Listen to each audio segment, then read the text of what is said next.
ঢাকা থেকে মাত্র ১ ঘন্টা দূরত্বে খুব সুন্দর একটি শাপলা বিলের সন্ধান নিয়ে এলাম আপনাদের মাঝে।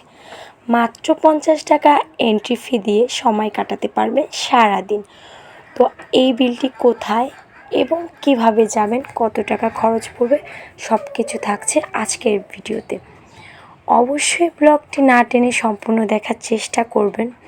তো হ্যালো এভরিওয়ান, আসসালামু আলাইকুম। আপনারা সবাই কেমন আছেন? আমি আল্লাহর রহমতে ভালো আছি।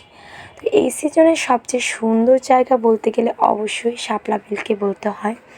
তাই দেরি না করে আমরাও চলে গেলাম কয়েকজন ফ্রেন্ড মিলে শাপলা বিলে। আর শাপলা বিলে যাওয়ার সময় পথেই কিন্তু অনেক পদ্ম এবং শাপলা দেখতে পারবেন। এছাড়া লাল শাপলা, সাদা শাপলা, এছাড়াও আপনারা নীল শাপলা পাবেন। তো আপনারা চেষ্টা করবেন সেখান থেকে নিয়ে নেওয়ার, কারণ পদ্ম শাপলা রিসোর্টের সামনে প্রচুর পরিমাণ দাম রাখে তারা। অনেকে তো ১০০-১৫০ টাকা করে বিক্রি করে। আর আমরা পথ থেকে আসার সময় নিয়ে আসছিলাম শাপলাগুলোর তোড়া ছিল মাত্র ২০ টাকা করে। ওরা ৫০ টাকা চায়, দামাদামি করে আপনি কমেও আনতে পারবেন। আর পদ্ম হচ্ছে ৫০ টাকা করে।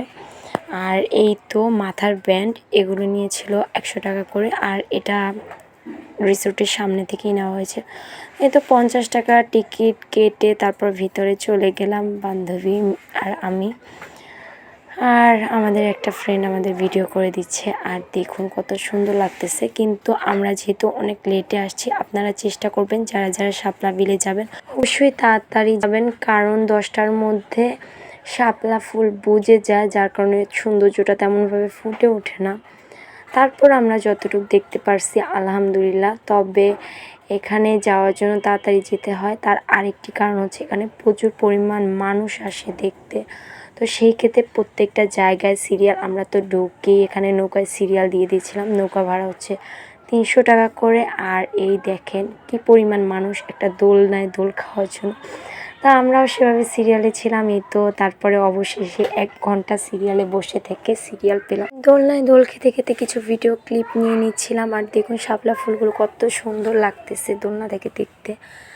তো আপনাদের ভিডিও দেখাতে দেখাতে এখানে লোকেশনটা বলে দিই। এখানে লোকেশন হচ্ছে রূপগঞ্জ, নারায়ণগঞ্জে পদ্ম শাপলা বিল।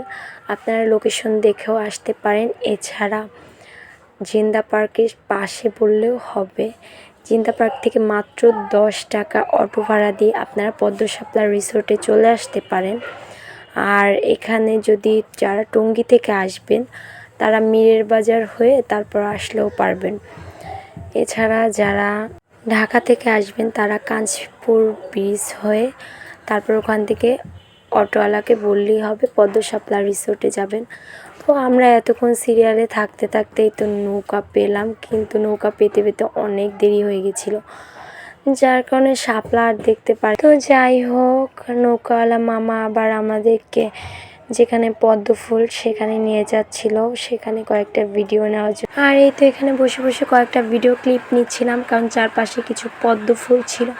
তো আজকের ভিডিওটি এই পর্যন্তই। কার কাছে কেমন লাগলো অবশ্যই কমেন্ট করে জানাবেন। আর এখনও যারা শাপলা পদ্ম কোথাওই যাননি তারা অবশ্যই পদ্ম শাপলা রিসোর্টে ঘুরে আসবেন।